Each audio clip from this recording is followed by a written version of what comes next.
about the history. In 84, roughly, and they give very specific dates. Some things are kind of hard to, 2001 is after 04, isn't it? So, so you're going to have to just understand that a lot of, I'm sorry, before 04. So before this is done, but the trigger is what moves us into the winter. Okay, by the way, what happened right after 9/11? What did we go do? We went to Afghanistan and Iraq. Is any of that concluded? That's because it started over here. Remember, our fall, was there any conclusion to Desert Storm? It's a very sloppy thing. Okay? What got us from spring or summer into harvest is that stuff we were just talking about with Reagan and the wall, and things are beginning to move and change. Our summertime wars, very sloppy too. 9/11 moves us into the winter. But a war in winter is what? Decisive. It's Civil War, Revolutionary War, World War II. They don't know yet what the trigger is that's moving us from winter into spring. Now, we're talking about America. You can take this cycle and any country, any nation, because what we've been talking about, understanding the nations, and drop them down on it, okay? And you can figure out, that's why I read you King George's War. War of the Roses, because they happen at different times. They don't know what's going to move us from winter, because it hasn't happened yet, okay? If this started in 04 and we're running out 20 years, 2024, 25, we still have, 8 years to go if the numbering is right. Because, again, you can read books on generations and they go from anywhere from 20 to 25 years. That's what they use. I like 20 because it's easy numbering. It's easy math. They don't know what that is yet. I was reading a book, The Next 100 Years, it's the title of it's called, and they say that there's going to be a World War III. And it's going to be over in the Middle East, but it's going to be with Turkey. And it's going to be an Islamic push against Islam. And this guy's got a bunch of wacky ideas that you just look at it and you go, ah. But it could be what? It could be a World War III. He also, in this book, which I thought was rather interesting, taking the current climate about immigration, is that the United States was going to go to war with Mexico. But that war wasn't going to just be guns and bullets and bombs. It was also a social war and an economic war. And if you look around, what's happening?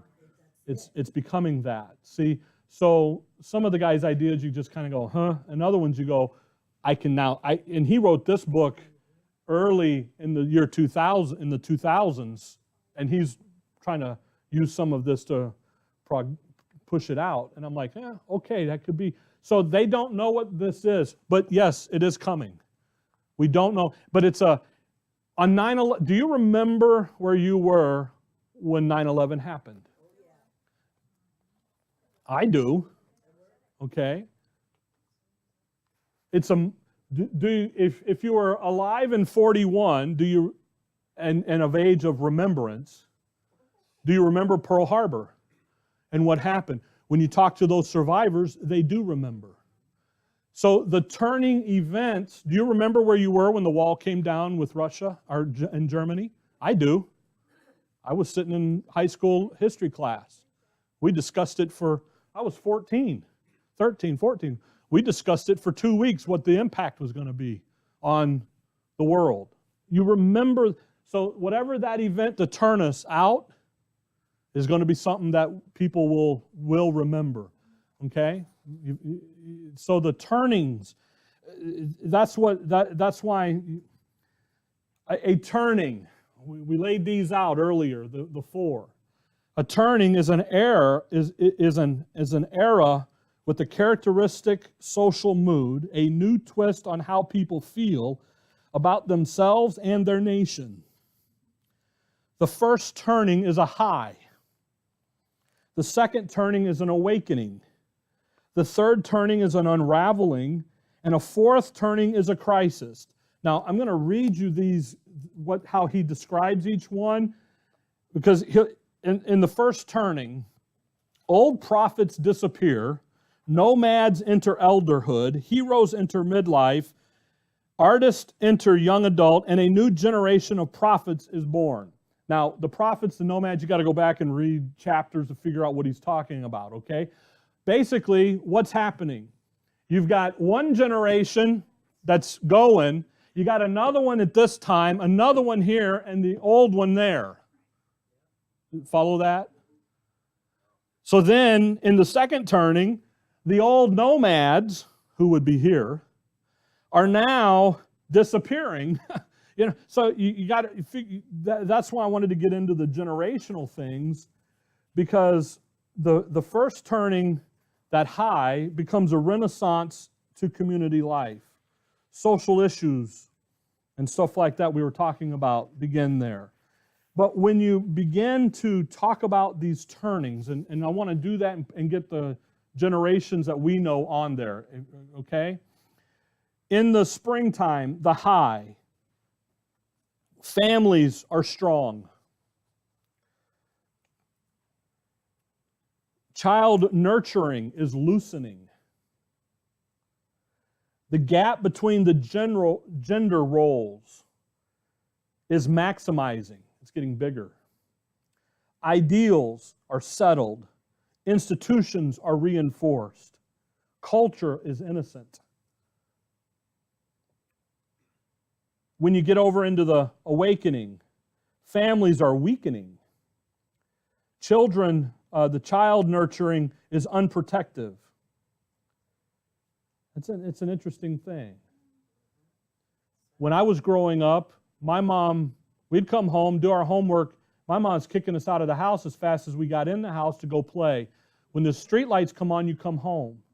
Get out, go. That's the summertime. Whether we were playing with the sex offender or not, we didn't know. We didn't care. We were playing ball. We were having a good time. We come home when the street lights come home on. And then if you didn't come home, which one of my buddies never did, then guess what? Now we sound the alarms. Now we go figure it out. Okay? They finally found him later. He was over at a girl's house. Okay? In the fall, in the harvest, down here, child nurturing tightens. Now we're the helicopter parents, where you're hovering over every little thing. Then in the wintertime, in the crisis, that child nurturing is overprotective. Now little Johnny can't go outside because he's allergic to a tree. So he's got to stay inside. Put him outside, let him learn how to do, okay?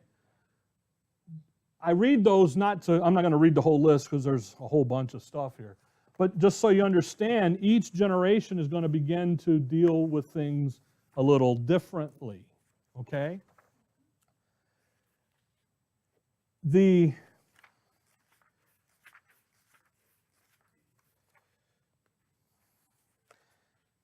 A seculum, and let me put that up here so you know how to spell it. S-E-A-C-U-L-U-M. The A is silent. You know how I know that? No, it's A-E, I'm sorry. A-E. You know how I know that that's A-E? Dictionary.com told me. Google told me. Seculum. A seculum is a seasonal cycle of history, roughly the length of a long human life, that explains the periodic reoccurrences of awakenings and crises throughout the history. Okay? In Anglo-American seculum, dates back to the waning of the Middle Ages in the middle of the 5th century. There have been 7 secula. There's 7 of these things that lead into America. We were born in 76. Okay? Actually, way before that, but okay.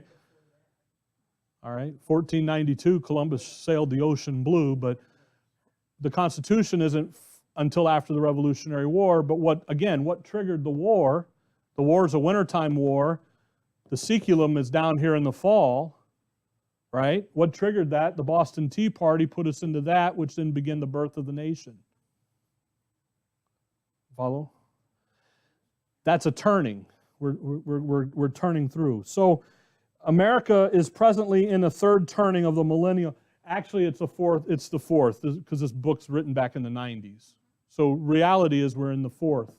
We've moved. Now, what I want to do with you is just give you the generations. I mean, he's got late medieval, Reformation, New World, Revolutionary, Civil War, Great Power, millennia. We're not going to do all of that, okay? From 1946 to roughly 2026, that time right there. In the textbooks, and every book I've read, everything I've seen online, it's called the millennial Seculum. Okay? So this is not millennial, the generation. This is millennial, the cycle of history on a lifetime. Through youth, adult, young adult, maturity, eldership. Okay?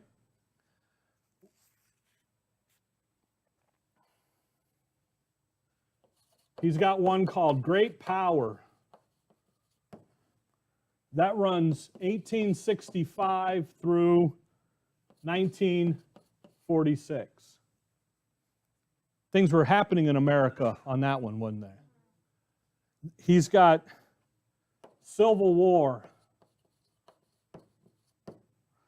That's going to run 1794 through 1865. Revolutionary,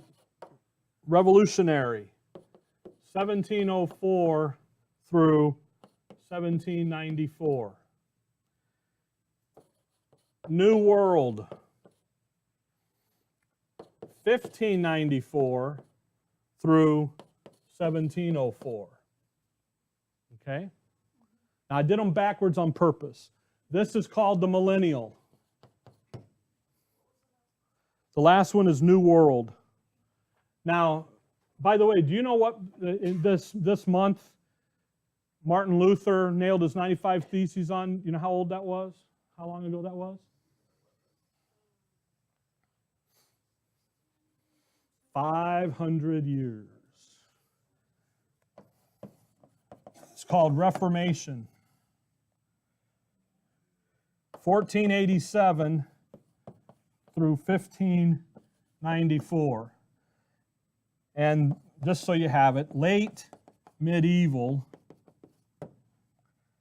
is 1435 through 1487. So what does all that have to do with you and I and the price of tea in China? It's showing the cycles. This is 1, into 2, into 3, into 4, into 5, into 6, into 7. Do you see American history run through this? We're here, but what come out of the Reformation? 1611, King James Bible does, Gutenberg Press is there, things are coming, right? The Reformation, you've got Erasmus, you've got Tyndale, you've got all this Bible, you've got this push of rediscovery of the Scriptures, getting the Scriptures in the common man's language, so it begins to push into the New World now. When the Pilgrims got on the boat and come over, you read the Magna Carta, your King James Bible is all through the Magna Carta. It's that made in Plymouth Rock there. It's all there. Look at the history. It's there. But what were they looking for? Freedom for religion, freedom to worship, freedom to study. They're moving. So then what begins to happen? Britain says, "Oh no, you don't. You're the king's people now. You're still the." And so what do we get? We get a revolution, and we get fighting. Then you see how this. We have a hink back into that history that you got to just be mindful of.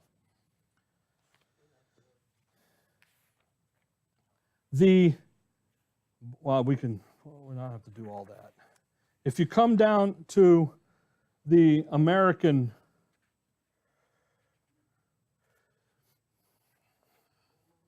I don't have room on my board. Let's talk about us today. Okay? Because what happens is you begin to, I want to get the generations up here before we're done this morning, okay? So we understand where we're at. And I don't have room on the board even for this, so we're just going to make it work. In this country, so we're in this turning for the moment, great power. What was introduced during this period of time? It's a revolution. It's called the Industrial Revolution. Remember that little event? That's happening in this period of time. What else happened in this period of the Seculum? A little thing called the Great Depression. Okay? Now, the Great Depression ends up being a wintertime event on the cycle. But you have the Depression era.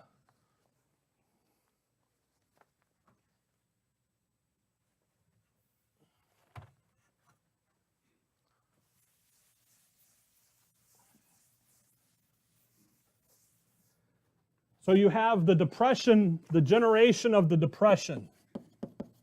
It's called the Depression era. They're born in 1912 to 1921. That's when they're born. When they're born here. Okay?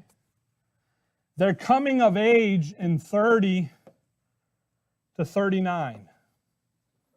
Right in the Depression, what are they doing?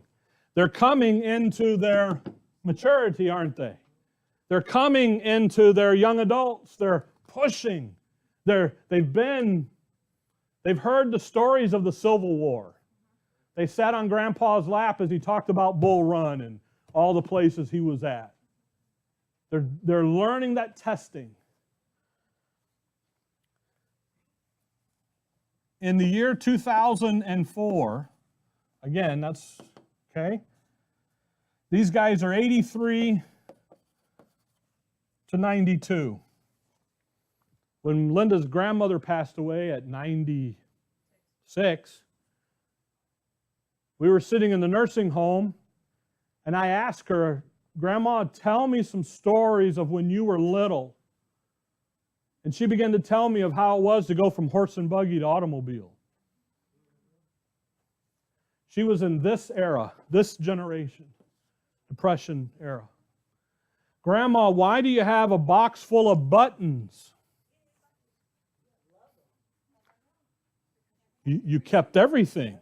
When she finally passed away and we cleaned out her trailer, it took 6 trips to Gracie Cottage down here to get rid of all the stuff. And by the way, they were loving it because it's all that retro stuff that everybody today is looking for. They were, oh, wow, this is great. What year did your grandmother pass away? Do you remember? 4. So that's that generation. They tend to be more conservative. They're compulsive savers, maintain low debt, use secure financial products like CD versus stocks. Boy, did she have them. Man, she had CDs. Go get a bond for the kids when they were born, the savings bonds and everything and all that stuff. By the way, you can't buy saving bonds anymore? They're done away with them. These individuals tend to feel a responsibility to leave a legacy to their children, tend to be patriotic, oriented toward work before pleasure, respect for authority, have a sense of moral obligation. And boy, do they ever. But they're going to sit over here. Then you have the boomers. Well, you got World War II. They were born in 22 to 27. And I'm going to use his little acronym. They're coming of age in 40 to 45. In 2004, they're 77 to 82. You know anybody in that age group? Now, notice where we're at. We're not quite there, are we? The 46, being when we start this turning, this fourth turning. We're toward the end of the third turning, aren't we?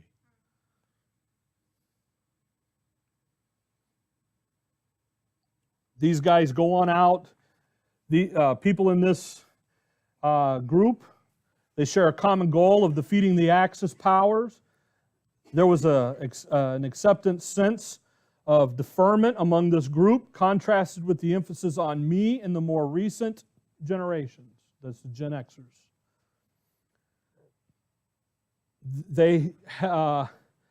Then you have what this guy breaks this group out again, actually, to the post-war group that come back from the war. Because how many men did we lose in the war, men and women? A ton. So now we have this kind of a dividing. Now we got this generation that's left. They come to age at 76 in there, like that. Then you have the boomers. Here's the boomers. And where we're talking about right now. They are born in the springtime. They're brought in, okay? You following what's going on here? If not, I need to know so I can clarify it. The boomers, and I don't have room, so we'll erase that. They come on board. They're born from 46 to 65. Right? 20 years. Okay? In 2004, they're coming of age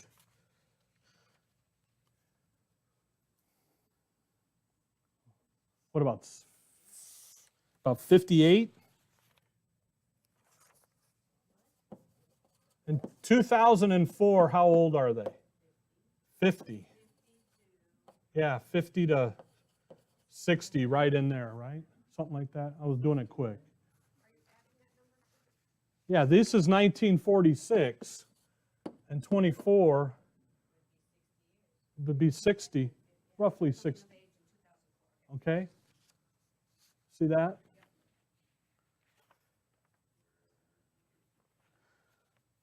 Now, they're here because this is when springtime starts, 46 to 64. They're in the boomers.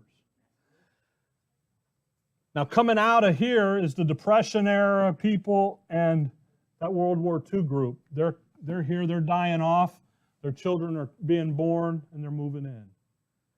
So the boomers are going to begin to be our leading people on this cycle. The boomers on this fourth cycle, the seventh cycle of American history, who's leading the way? The boomers are. The Depression people are dying. These guys, the World War II groups moved up. They're now dead. Their kids are the boomers. Okay? So in this cycle, the high is going to be the boomers. But what's going to happen to them? They're going to move, aren't they? From spring to summer. So they're going to begin to move through the cycle, aren't they? You with me? Okay. Where are the boomers today? They're right here in the winter, aren't they? Now on their life cycle. That's what we're talking about. They're at the end. They're dying off. They're retired. They're moving. So then who's sitting here and here? That's the generation we're dealing with. We live here. You follow? I'm kind of coming at it backwards, but so then you have the Gen Xers. They're born in 66 through, about 86-ish. In 2004, they're coming of age at about what? Yeah, about 24 to 40, right in there. But they're sitting here now.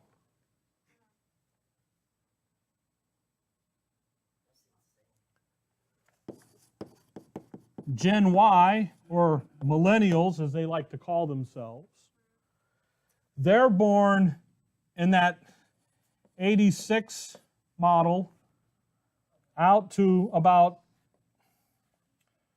06. That's 20 years, right? Isn't that interesting? In 04, some of them haven't even come to age yet. They haven't been born yet. Now, the reason 04 gets used is because of the 20-year break in how the history is being made, okay? All right? But we know, when do we begin to turn into winter? We begin to turn in 9/11. We're in the winter in 04. So these guys are going to start straddling this stuff. But they're not here in their life. Where are they? They're back over here. They're coming to here, see? Did I freak you out there? Okay? Today, 2017, the boomers in their life cycle, the boomers are in the winter of their life. The Gen Xers are in the harvest time, the fall. I'm 47. I should be coming into my power, into my authority in my life. The Gen Y, the millennial, are right back here. We're talking about in their life cycle.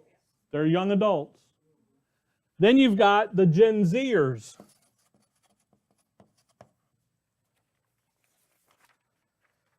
They were born in,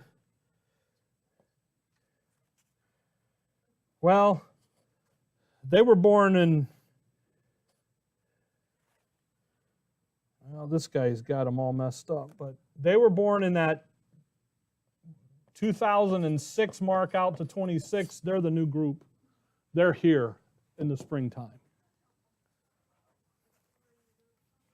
Okay?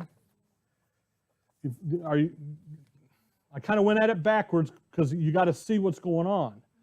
So today, you got the boomers here. You got Gen X here. You got millennials back here. These kids here are riding my school bus right now. Okay? And they're following close behind the millennials and stuff that's being done because the parents here have different parenting because they're rejected the way they were raised. By the way, the boomers were rejected by the way they were raised by the Depressionary, and you see that in the riot rhythm of the 60s. They reject the authority, they go counter-culture, all that stuff. They weren't raised that way. They were raised completely different. They raised their children to be similar, question authority, etc. They're raising them just completely, it's nuts, okay? Follow what's going on. So when we today, in 2017, our country is sitting in the winter, the generation in their winter is the boomers. As we begin to think about how we're going to be evangelizing and we begin to talk to people and we find out that they're in their early 40s, because I was born in 1970, so I'm at the beginning of my generation.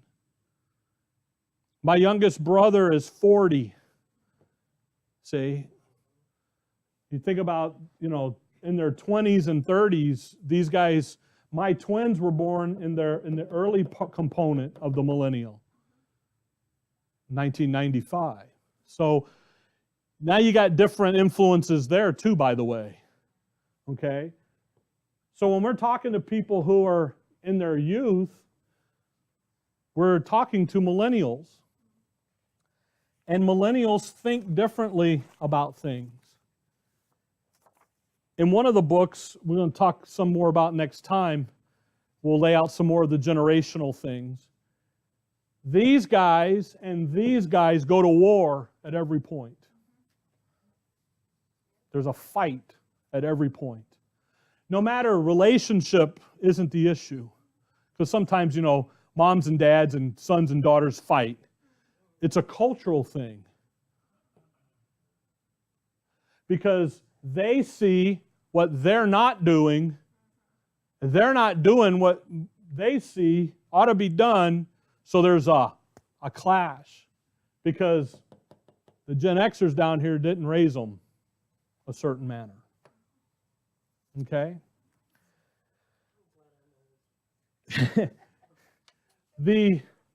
On this one handout, generational differences chart, and if you'd like this, all you got to do is Google it and it'll pop up. He's got a list. He calls them the traditional. Birth years are 1900 to 1945. Famous people. I thought this was interesting. Bob Dole and Elizabeth Taylor. Their influencers were World War II, Korean War, the Great Depression, New Deal. Now, he's got 45 years there, which is way too big generationally, okay? Raised by parents that just survived the Great Depression, experienced hard times while growing up, which were followed by times of prosperity.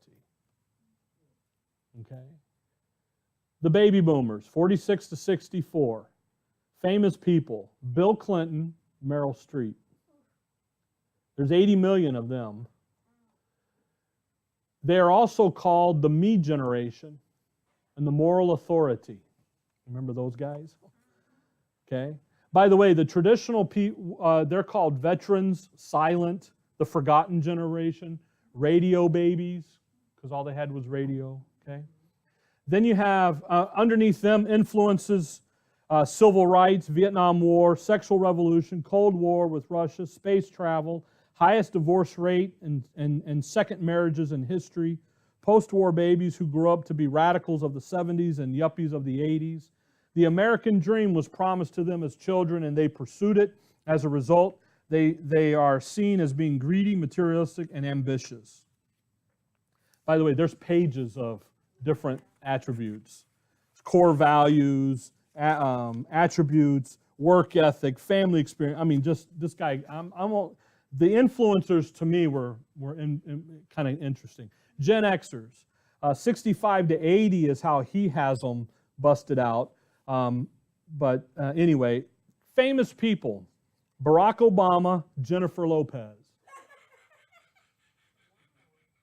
There's only 51 million, but we're called Gen Xers, the doer, post-boomers, 13th generation, but we're also labeled the silent generation because we get skipped in the numbers.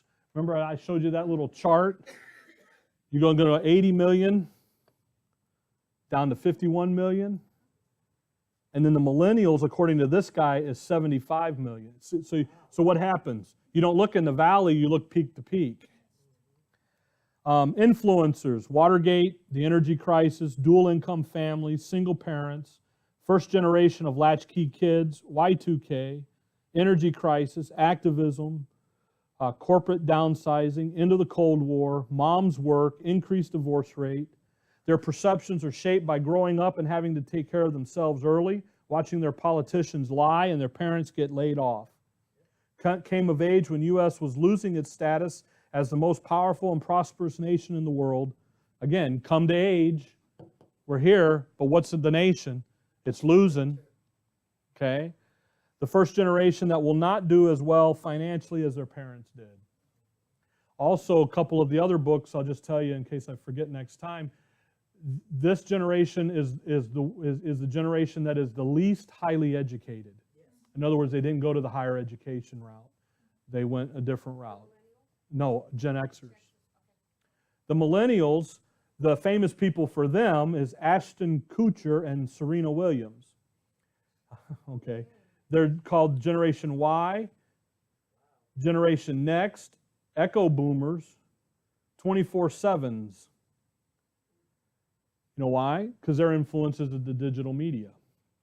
Childhood-focused world, School shootings, terrorist attacks, AIDS, 9/11, terrorist attacks. Typically grew up as children of divorce.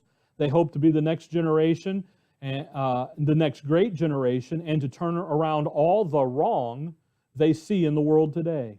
They grew up more sheltered than any other generation as parents strive to protect them from the evils of the world.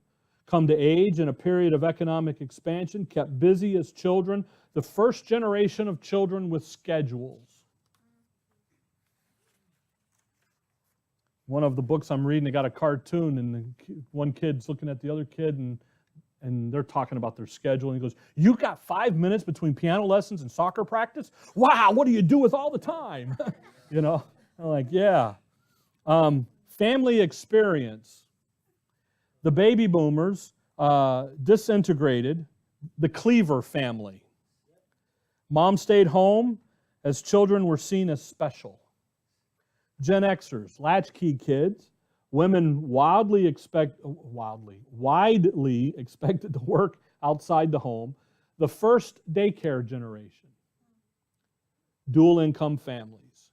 The millennials, merged families. So stepmom, stepdad, the Brady Bunch, okay? Coddled kids. They got a trophy for coming in 8th place. That's what he says. Dealing with money. The boomers, buy now, pay later. Gen Xers, cautious, conservative, save, save, save. Millennials, earn to spend. Save, save, save, and then spend it all. My daughter, my eldest, she saved up money for her first car, spent every penny of it on her first car. She's saving up now to buy her next car. It's built into her. Me, I got it, I'm spending it. My wife, save, save, save. It's a good relationship there. Technology. The baby boomers acquired. You've had to acquire the cell phone and getting into how to use the smartphone.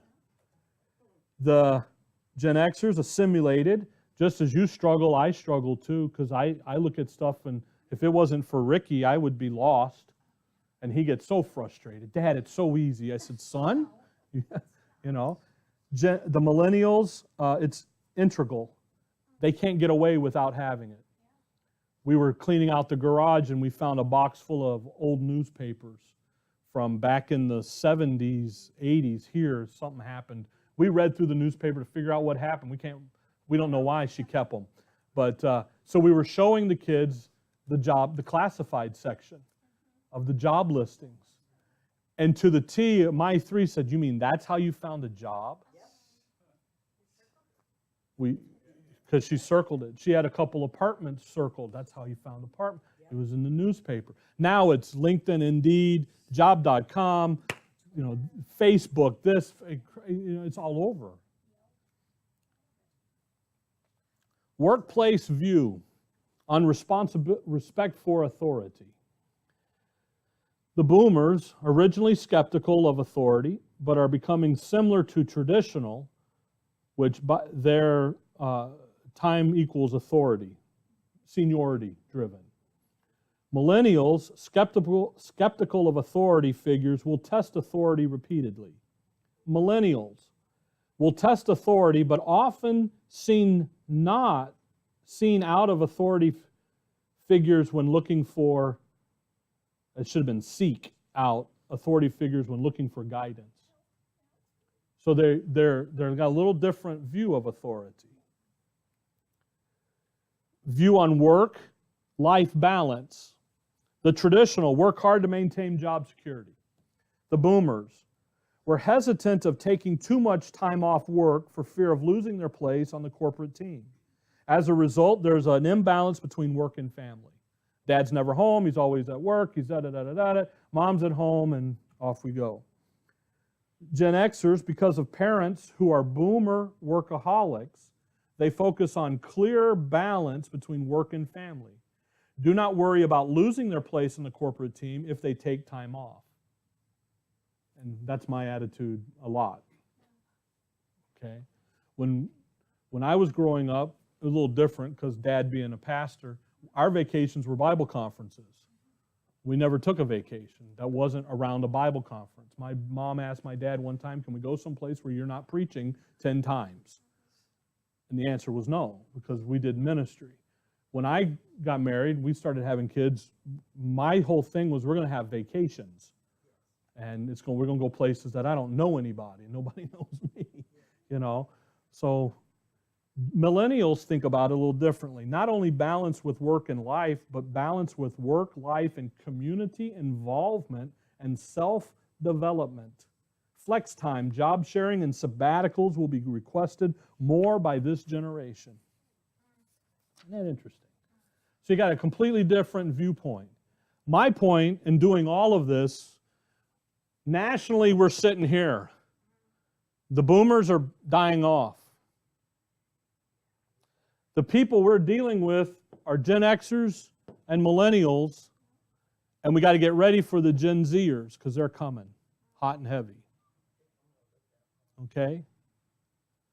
What do they all need? They need the Lord. That's who they need. But they have different thinking.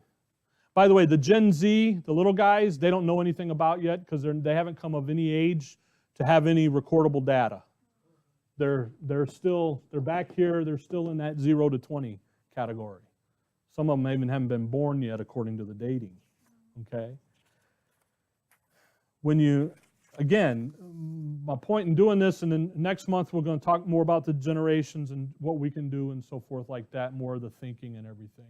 I just wanted to get the cycle up here so you can kind of see we're at the end of the 7th turning. We're at the end of this millennial turning. What's going to trigger the turn out into the spring, we don't know yet. That's the question mark. But in looking back, what's it going to be? It's got to be something big to then cause that to happen, the springtime to come, which is going to be what we determined to do over here. So next time, we're going to figure out what we're going to have to do here. What do we do here?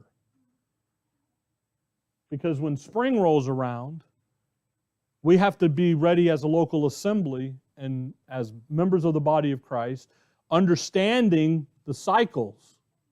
What we did this morning in 2.5, 3 hours here, you don't get out there in the world unless you go hunt it. But when you're understanding we're here, what moved us from here to here, what moved you go back, if you're in the winter time, you don't go look at the summertime. What did Ecclesiastes 1 tell us? There's nothing new under the sun. So where do we go back to? We go back to the winter time. The previous winter time, which was what? This crisis. What happened back here? There's a war to end all wars, wasn't there? So guess what we're going to have? We got to have a war to end all wars again. And so when that happens, this time, springtime becomes a whole different thing. It becomes an issue where it's like, uh-oh, did we prepare here for what our nation needs here? Now you're going to see, a little thing on the politicking, you've got Trump as our president. Well, how long do we have? About 8 years, you said? About 8, 9, 10 years? 8 years? If Trump is true to what he says and what he promised, then we will have the opportunity to counterbalance some of the death and stuff that's been put into us since Reagan, Clinton, Bush back then, okay? If he doesn't, now we're back over here. When was the last springtime? See, now we're back over here into a kind of like, all right, who's in charge thing. Korean War. What happened before the Korean War? Do you remember? World War II did. So now we're in this kind of everybody's on a high, everybody's feeling good. to all of a sudden going, wait, what? So politically, you got a guy with some ideas that harken back to when. He's a boomer. Harkens back to here. See? And when you think about some of the things how he thinks about things. Now, it's not true in every case, but when you look at it, you go, wait a minute. Now, I'll be honest with you, politically speaking, who you need to worry about is the state of Arizona. Do you know what they just concluded the other day in our state capitol? A United States Constitutional Convention. Yes. Yes.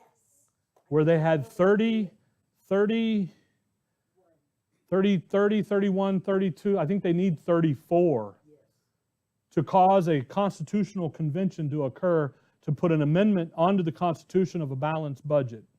That Congress has to balance the budget. Requires 36 of them, 36 states, legislature to okay it, to move it forward. Then it's going to require Congress to do what it's got to do, but it's then got to do the amending process. Do you remember when the last one of those happened? Over 200 years ago. What's happening? Things are beginning to, we only got 8 years left. Things are beginning to what? Coalesce into maybe what the future will look like. So maybe. But who did that? The states did that. Because in our governmental structure, really who's got the power? The states do. They really do. Okay? Well, the feds have overreached their bounds, but they've been doing that since day one. So, the day after they signed the agreement, the Constitution. So when you pay attention to your local and your state houses and what's going on, then you begin to, in Mesa, I watch Mesa City Council, drives my wife nuts, but I watch them, because about 10 years ago they wanted to up the property tax, and we don't pay a lot of property tax in Mesa. It's, when you compare it to the country as a whole, it's nothing. And I'm sitting there going, okay, well, maybe it might not be a bad thing, but then I begin to listen to some of the recommendations on how to do it. And I'm like, no, that's a bad thing, man, And what begins to happen, so now when it's time to vote, one of my questions to the caller at the time was, what's his stance on the property tax? Because it's being discussed. Oh, well, we're over here. And I'm like, okay, I'll think about that. Next guy, because what's important to me isn't going to happen on the national level. It's happening where? At that local level. And fortunately, Keno Hawker was chicken, and he put the vote up. He okayed it. They okayed it and put the vote up, but they put it up when all the winter visitors were here because they knew the winter visitors would do what? Vote no, because it's property tax, and they don't want to pay the tax. So it didn't pass the voter muster. So guess what? It's been a mute issue now for the last 10, 15 years, But you got to pay attention, because those are the guys who really begin to nitpick what's going to happen. Here, we sit in the city of Tempe. I watch the city of Tempe, their website. I can't get their TV stuff. Why? Because what they decide to do here impacts what we're doing here and so forth. So you just got to know where we're at. What time is it? Well, in our nation, we're in the winter time. The boomers are in the winter of their life. The Gen Zs are coming on board. They're going to be the next pushers. As I sit here at 47, when I get to 62, 63, do you know who's in their power? The Gen Zs are. Ooh is right. Because they're coming into their push. Who's in power? The millennials. There's a young man who's on the City of Mesa Council, got pulled over for DUI. I watched that very carefully. And the reason I watched it was because I wanted to see what kind of character the man had.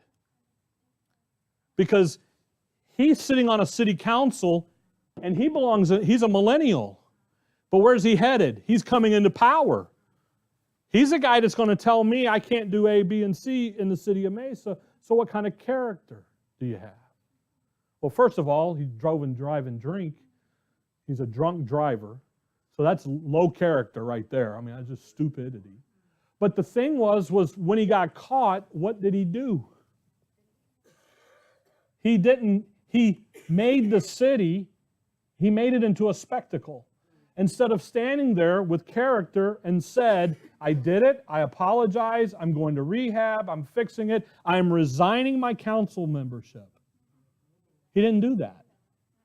Instead, he took the Tempe PD and dragged them through the mess, and his wife and all that, and then he'd go over here making the city council have a special meeting on my tax dollar and all this stuff. And I'm sitting there going, dude, all you got to do is stand there, say you did it, resign, and in 2 years or whenever, you can run again. The city charter says you can. By the way, he can run again even though he's been excused. But who in District 3 is going to vote for him of someone of no character? He's a millennial. He's in his early 30s. So he's over here in these guys. But he's the guy that's going to be the next mayor, maybe, you know. And so when you begin to understand where we're sitting, boy, that is a mess. When we get going on it, then the next thing you do when you look around, you go, wait a minute, these guys are coming in, and these are the guys who are going to determine whether Social Security stays or goes. That's what's happening here. You know, so what do we do ministry-wise? We preach the word, in season or out of season. When it's good and when it's bad, what do? We preach the word. But who are we talking to? We're talking to different groups of people, and next time we're going to talk more specifically about each of these groups of people. Okay? All right, let me stop the tape.